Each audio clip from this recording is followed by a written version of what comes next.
Welcome to the 2020 International PMDA Celebrations for Canada, hosted by the Project Management Association of Canada, PMAC, Canada's National Project Management Association. Now, normally, we hold this as a face-to-face event in Toronto, but due to the COVID-19 situation, we've moved it all online. And to thumb our noses at the pandemic, we've greatly increased the size of the event with 4 parallel track sessions and the addition of the Canadian Project Manager of the Year Awards and the Canadian Project of the Year Awards. We listened to your input from last year, and we sought out presentations on the topics you wanted. I think you're in for a real treat today with an agenda filled with engaging speakers and a broad range of topics to choose from. Now, I want to thank you all for attending. We have a very large group today. We're going to have somewhere between 200 and 300 people participating in the main sessions or spread out over our various track sessions, coming from a wide range of industries, government, and nonprofits. We have Canadians participating from the Pacific to the Atlantic to the Arctic. And we have participants attending from the US, South America, Europe, India, and Africa. While this is the Canadian celebration event for International PM Day, there are events going on today all around the world to celebrate how the project, program, and portfolio managers help drive forward initiatives that make this world a better place. This day is for them. And I'd like to thank the representatives we have from several universities who've promoted this event to their project management students. They are the project managers of tomorrow. And we hope this event will inspire them and give them direction in their careers. And I would like to thank our sponsors, without whom this event would not be so affordable for our participants. First, I would like to thank Procept, who's been the premier sponsor of this event for over 5 years. Procept is Canada's leading project management training company with office locations across the country and internationally. Procept and its subsidiaries have trained over 1 million people from over 17,000 organizations since 1963. Next, we have another returning sponsor, TitleShift. Founded in the early 1990s, TitleShift specializes in project and change management training and leadership development. It has trained more change management practitioners than any other company in Canada. PMJobs.ca has been working with the Project Management Association of Canada for several years, providing the inputs for the project management job listings on the PMAC website. PMJobs.ca is a great place to look for PM jobs and to post any PM job opens you have to attract the best candidates. I also want to thank Easy Projects for helping fund this event. Easy Projects produces project management software that's worth taking a look at. They're a viable alternative to more expensive solutions you may be familiar with. Check them out at easyprojects.net. Project Bytes is a new subscription-based service that gives you access to a library of short TED Talk-like videos that provide focused training on individual project management topics. It's a great tool for just-time learning on a specific topic. Another sponsor, Capillary Consulting, is a firm focused on change management training and consulting. And one of its leaders will be presenting one of our conference track sessions talking about the relationship between change management and project management.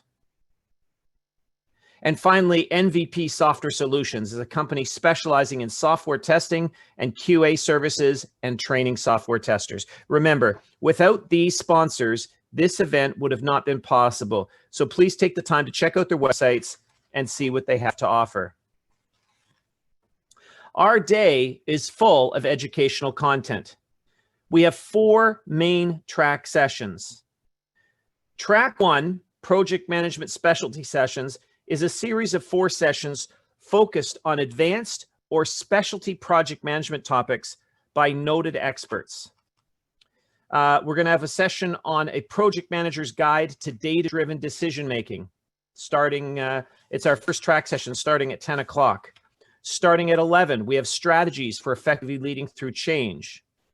And then after lunch at 1 o'clock, we're going to be having 7 best practices for resource management. At 2 o'clock, we will have dealing with difficult sponsors.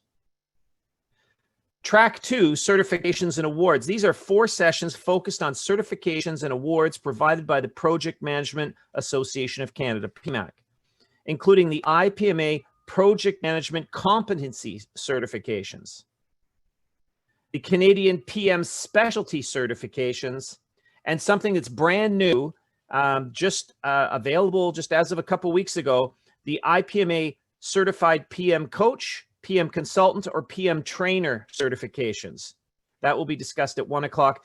At 2 o'clock, and I want everybody to keep this in mind, at 2 o'clock, we will be holding the Canadian Project Manager and Canadian Young Project Manager of the Year Awards ceremony. And we have some great finalists, and it'll be an exciting ceremony, I'm sure. The winners don't know that they've been selected yet. They're going to hear about it live during this event. Track 3 on Young Crew, these are 3 sessions focused on PMs at the start of their career, primarily aimed at those under 35 years old, and plus a 4th bonus session. So we're going to have a session on what is Young Crew, hosted by the president of IPMA Young Crew International. We're going to have a session on taking your project management career to the next level for those starting out in their careers and wanting to jump ahead. Another session on starting your project management career with an agile mindset, getting started off on the right foot. And there's a session called Using Positive Political Strategies for Project Success, which really belongs in track 1, one of those specialty sessions, but we had no room there, so we slotted it in an available slot in the Young Crew stream, as we thought the topic was important enough that we didn't want to leave it out. Track 4 is a series of 3 short presentations with lots of opportunity to ask questions from industry experts. The first is on the Canadian PM job market outlook. What are employers looking for? What jobs are being posted on? What topics? What skills are they looking for? What certifications are they looking for? What are the current market salaries for PMs? Which parts of the country have the most PM jobs available? This is the information you're going to find out in this session. Session 2. The second session is about the massive changes going on at PMI under their new president, under their new CEO. There's going to be changes. There's a new PMBOK 7 coming out. There's going to be incredible changes to the PMP exam and more. And the person who will be presenting that is actually on one of the boards of PMI. So we'll get good insight, and you can ask lots of questions about what's happening there. And our last session in track 4 is project management versus change management. Are they competitors or are they partners? To navigate through this conference, go to the IPMD, International Project Management Day, IPMD.ca site, where you first heard about this and where you signed up. Now, as I said, we also have the Canadian Project of the Year Awards. That happens after all 4 track sessions, starting at 3 o'clock. So earlier I talked about the Project Manager of the Year Awards. These are the Project of the Year Awards. We have finalists and winners in a couple categories. Some really interesting projects that we'll be talking about. So I'll be talking about that at 3 o'clock. So stay tuned for that. Now, how do you participate today? View the agenda. Again, it's ipmd.ca. It's going to ask you for a password. The guest access password is celebrate in all uppercase. Click on any of the sessions in the agenda to view its description. And on the description page, there's going to be a join button or a join link. Click on that to connect to that individual session via Zoom to that track's current presenter. There is a single link for track 1, track 2, a different one, for each track. If you join early, you might be hearing the tail end of a prior session in that track. The track continues for the morning. Then there's a break at lunch while we do our lunch event. And then the tracks continue after lunch until we get to near the end of the day, when everyone will come back for the Project of the Year Award ceremony, our closing keynote, and our wrap up.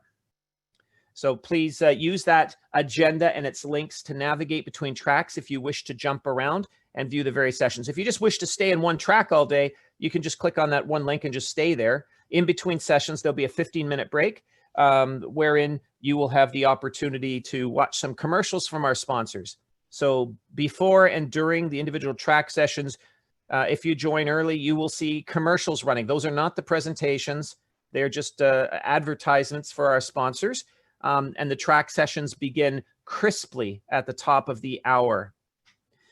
You can also connect with other participants during the day and comment on the speakers and the topics and get little discussions going. Use this as your networking opportunity. We have a lot of people who will be participating today, and it'll be a very interesting day. So Twitter handle is @IPM Day. On Instagram, it's @International PM Day. Please you take advantage of those and connect. Now, staying engaged in a physical conference is often difficult. What with distractions from other participants, emails that keep popping up on your phone, and worrying about those deadlines back at work, you can imagine how much more challenging that is in an online conference where you have a keyboard and screen in front of you with the internet at your fingertips and no one watching to see if you're paying attention. I know you all want to get the most out of this day, but approaching it like any other online meeting is just not going to work. How are you going to stay engaged? One thing that participants in online conferences often miss out on is the networking and social aspects of attending a large face-to-face gathering. We don't want you to miss out on the opportunity to meet new people and build lasting connections. So we've done something very different for us this year to help make that happen. I'd like to now welcome our keynote speaker, Denny Theodore. She's dynamic, she's fun, and she's inspiring. You'll love her and how she'll help you connect with your peers over the course of the day. She's going to take over from me in a minute. She'll conduct some other activities over the lunch break, and she'll return at 4 p.m. Eastern to close out our day. I'm now going to turn things over to Denny, where you'll be in good hands. Denny? Wow. Thank you. I'm sure I will do my best now to pull rabbits out of my hat and be everything to all people. And failing that, hopefully give you at least one good aha somewhere along the way. It is such a pleasure to be here to do another conference with Kevin and his terrific gang. I've been a project manager, certified change manager, and now I am specializing in employee and member engagement and marketing and comms at a credit union, which is yet another industry that could benefit from many of your great talents.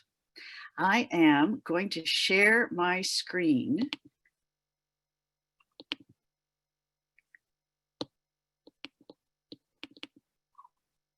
Make sure that this can be seen. Can you all see my screen? Thumbs up or in the chat. Just say yeah. Yeah. Okay. Very cool software, isn't it? PowerPoint with a live bit.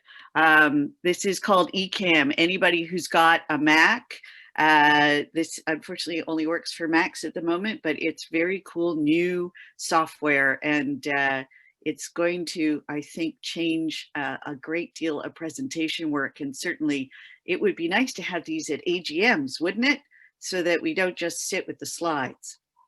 So today I want to talk to you about networking.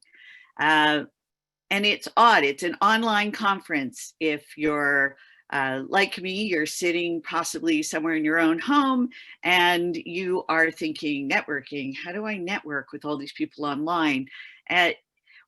It's something interesting to think about, in that if you think about networking as relationship management, we're often mandated within the framework of our projects, within the framework of the end of year evaluation. Somebody always says to you, hell, you know, relationship management's really important. And yet I have yet to find anybody who's actually defined what that means and how to measure it. And so leaders are held accountable for effective relationship management, and we're supposed to share networks with our teams. And business often lists relationship management as a deliverable, but do you know how your team does relationship management? Are you able to break it down and actually help them network? Do you actually know how to coach for this? And that's the question that I ask just about everywhere I go, and there is nothing but blank stares when I get there. As I'm talking, if you've got questions, feel free to put them in the chat. I will be around all day and also accessible throughout the day in case you have other questions along the way. So don't worry about interrupting me now or trying to get a hold of me later. All right, so with that, my favorite slide. It's magic. That's what networking is, magic. What I say to folks often when they get to this is it's choice. Choice means that you don't always have to network. You don't always have to do relationship management. Sometimes we do just want to get into the meat of what we're trying to get the task done. We don't always take the time for the people side of things. However, you could be shortchanging yourself, and think of the example you're setting as a leader to your teams. Are you helping them actually get the most out of what could happen? Because we're not one project ever. We are a culmination of projects, and every project we do gets easier and easier. Even if you're switching industries or switching teams within one organization, you are bringing your network along with you. So it isn't actually magic. You can actually think of it as the leadership deliverable it's supposed to be. It's part of your mandate. It's more than a perspective, though, on your career. It is about your project. It is good business to have good relationships, even if you don't want to take them home for dinner, at least want to have a cup of coffee with them, with our internal partners, our employees, our team members. And so why is it that we avoid it so much? Why do we avoid networking and we think of it as something horrible? Well, most of us think about it as a transaction. I need something. It's like going up to somebody and saying, hey, do you have $100? I could really use $100. And the person's looking at you like, we just met, but to get my project going, I need the $100. And that whole idea of having that relationship built in advance before going to that transaction, you can increase the speed of what you're trying to do. You can up the buy-in. You can figure out how far your reach really needs to be. Where's that person in finance who needs to help you find that shortcut? Do you just find them on your own? Can you use the networks of the folks that are around you? So it's good business. These are the things that we all want. We want to get it done on time. We want to get it done faster than on time if we can. We want to get it done with people not feeling like they were railroaded, unless occasionally I like to railroad people. And we can up the buy-in, because upping the buy-in means that the change management aspect happens that much easier up front. You get more of the people at the front of the train than dragging you behind saying, I'm not so sure yet. So I'm just doing a check-in to make sure that there's no questions coming up in the chat that I'm missing, or that anybody has said, I don't really buy this. Taking a moment, I always count silently to 5. It's the best speaking trick I know. I count silently to 5 there, just to take a pause long enough to find out whether or not everybody is with me. So we'll keep going, and Karen, I'll get back to you. And thank you for those of you who are posting things in the chat. That's awesome, terrific. Okay, so how do we get there? This all sounds like, yeah, something you want to do. And thank you to Counting to Five with me. And no, nobody's ever offered me that $100 when I straight up asked for it. I have tried. Okay, so relationships over transactions. If we think of networking as not a single event or a transaction, let's take us out of those big meetings, you know, those big meetings at, or events where you're supposed to walk in with those outdated business cards and you're supposed to press flesh with a whole bunch of people that just make you, well, COVID lets us carry antiseptic stuff with us now, but you know, those meetings where you really wished you had carried antiseptic. And if you're like me and an introvert, and yes, I'm happy to talk about introversion, those who have never read Susan Cain's book, Quiet, on introversion in an extroverted world, I highly recommend it.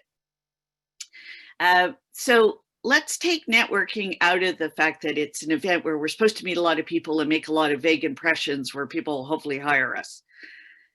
It is a process. It's an ongoing process. It's a process you do with even the people you already know. So it's not always about meeting new people. As a matter of fact, anybody who's on my team, I mandate them to put aside 2.5 hours every week, one to deepen a relationship that they already have and one to create a new relationship. And it's on their calendars. It's immovable. And I hold that as a measurement at year end when I have to evaluate how they did their work. I don't pick who it is that they have to speak to. I just want to know that across the organization or the project, that they are building relationships. And that is one of the ways I coach them how to do it, which is to put the time in the calendar and to spend the half hour, one person new, one person that they already know. The other thing about networking is to remember you don't have to dump an entire relationship inside of a 10-minute conversation. That is the part that people often try the hardest. Hi, I'm fabulous. These are my certifications. I have all this background, and of course I'm marvelous, and you want to talk to me. Usually people at that point are just stunned. It's way too much information.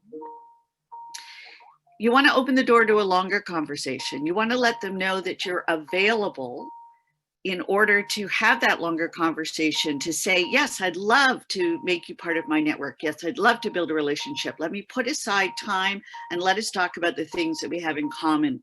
William Urey's Getting to Yes, if you have read that. William Urey's Getting to Yes is a great book on everyday negotiation and how to actually have a conversation with somebody before you need to ask for something. So Susan Cain's Quiet, William Urey's Getting to Yes. I tend to hand that book out a lot within my mentoring circles. Finding connections that matter to you and to whom you matter. That doesn't necessarily mean personally. And yes, I will get to, Marcia, your question on the pandemic in just a second. That comes up on the next point. Finding connections that matter to you and to whom you matter can be from a business perspective. You don't have to like everybody enough to take them home for dinner. As a matter of fact, I don't like taking most people home for dinner because really all I want is a salad and to sit very quietly with my cats. Unfortunately, that's not possible these days because my son and his girlfriend and their 3 animals have just moved in with me. So my house isn't quiet and I don't want to take anybody home for dinner now. But when it comes to projects, like right now, I'm running a large project on financial literacy. And who do I need? Who matters to me on financial literacy? Who might care about the resources that I have to offer? And what does that conversation look like? And how can I sit down and say, we have something in common? Can we have a conversation about it and see if it leads? And it may lead nowhere. It may be a 15-minute conversation where we decide our politics, our ethics, our project goals, none of this is in alignment, or only some of it's in alignment.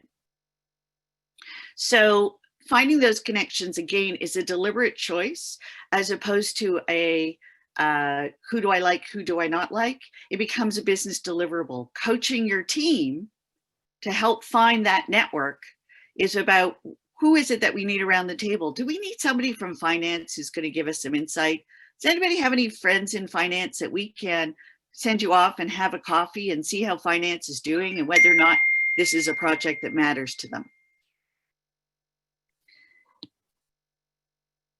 And then linking your relationships as a larger community.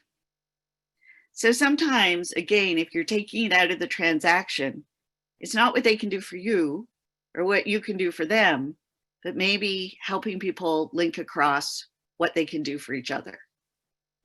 And COVID has really pointed this out. So Marcia, answering your question about the pandemic, what I've noticed incredibly during the pandemic and is shown in the research that is starting to come out on both in the mentoring space and the networking space is that the pandemic has really polarized folks in terms of, I keep my head down and get my job done, or how can I help you find the people you need to find that normally I would have just left you on your own to find. We're playing the game I think of as hot potato. I have somebody, who can I pass them to? Somebody needs someone, how can I find a warm potato to pass to them? And I think that we've all started participating a lot more in each other's networks to create the introductions that we used to assume happened more intrinsically, and they didn't. So if all you do is right now think of one person, you think, oh, wait a second, I know a friend on a project who's looking for expertise in X. I should probably just dash off an email right now and get an introduction done. That's linking your larger relationships. And believe me, those of us who link others are often thought of. When we have a need or when we are putting out an ask, our reach starts to spread beyond our own immediate networks and into the networks of all the people we've helped connect.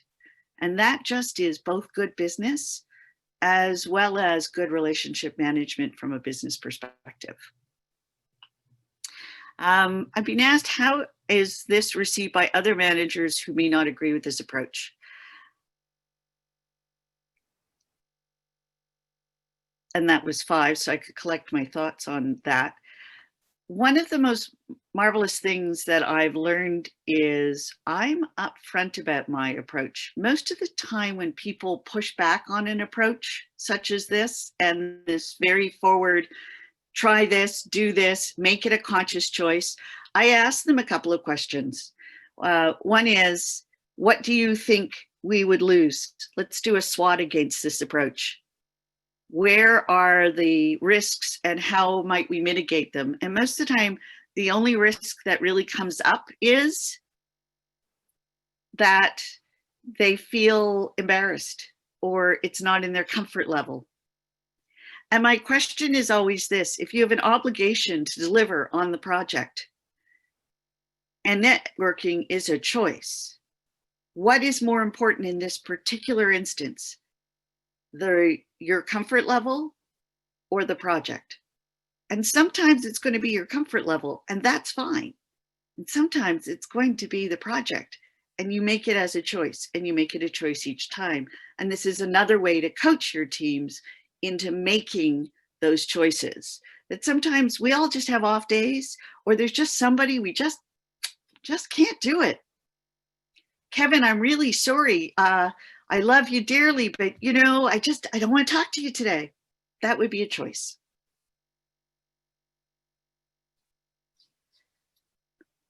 And if other teams are not wanting their staff engaging that way, not giving their staff the teams to create those connections, there are enough that do. I've been doing this for, oh, I'm old. Let's face it, I'm old. I've been doing this for over 30 years. I have only ever in 30 years had one manager come to me saying, my team is not participating, once. And that was 15 years ago. So deal with those problems of the people pushing back on you on a one-off, but I think you'll be surprised that people actually go along the way once they realize that you're not actually trying to override them, and that the benefits, as per the previous slide, are speed to market, faster buy-in, change management happens a lot easier. So waiting to a count of 5 to see if you have any other questions while I advance my notes.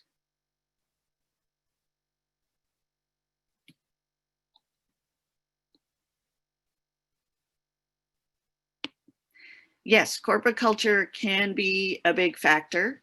I'm what's a polite word for a disturber? I'm one of those people who goes in, I call my job description poker of holes in plans and keeper of fingers in pies. It's probably the best job description I've ever given myself. Disruptor, yes, thank you. That is the polite word. And I have disrupted in TD Canada. I have disrupted at TD America's Most Convenient Bank. I have disrupted in food banks, and I have disrupted a little bit at Deloitte, which has been a lot of fun. I've disrupted at Interact. I'm currently disrupting at Pace Credit Union. I get hired because I'm willing to go out and lead by example. And I think sometimes that's what's missing, is that leading by example. And as project managers, as the leaders really and the champions of the project that is creating your paycheck, this can be coached and you can lead by example. And the pushback that you fear, again, or that your team might fear, can be talked through from a risk management point of view. These are the smaller risks. You're not doing reputational risk that puts an entire company at risk. Even in a corporate culture where it's hierarchical, top down, do as I say, not as I do, there's a whisper network, and getting involved in that whisper network, as you know, will help move your project forward. And sometimes getting involved is simply allowing your folks to go out and have those, even if it's 15-minute call, just to say, hey, checking in, this project's going, just wanted to know how it's hitting your team, any feedback for us. It's a 15-minute call. It doesn't have to be a formal meeting.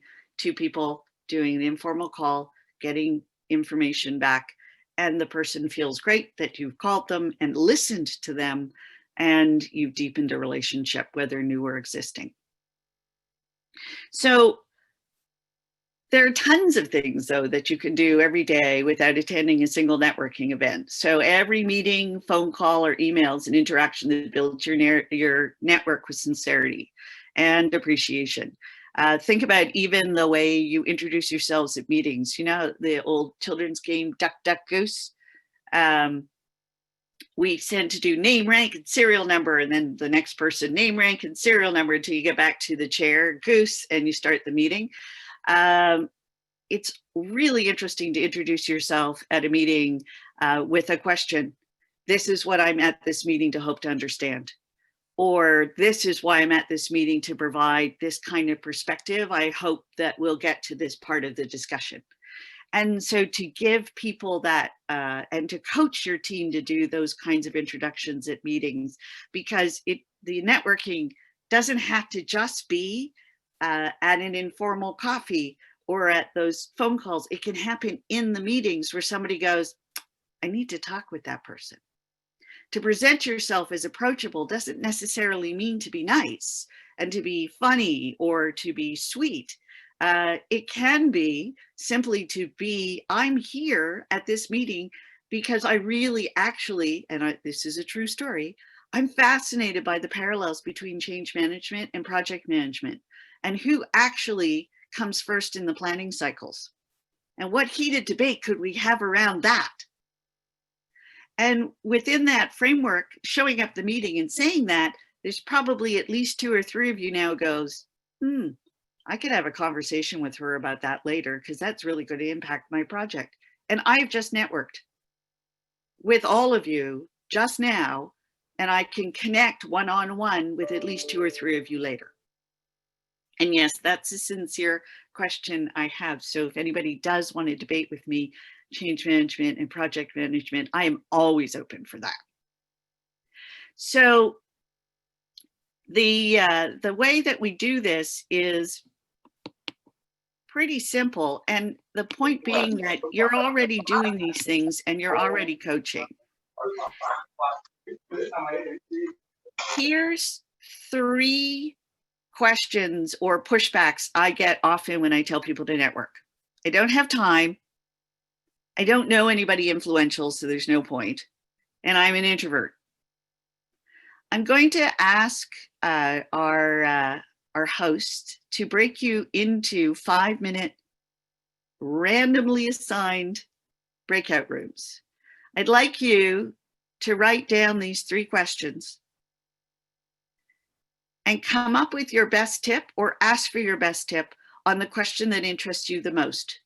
Because in that 5 minutes, my guess is you're going to get or share a tip you didn't know, and possibly think about the person who gives you the tip or asks for your tip might be a conversation you might want to expand later for further tips on the same topic.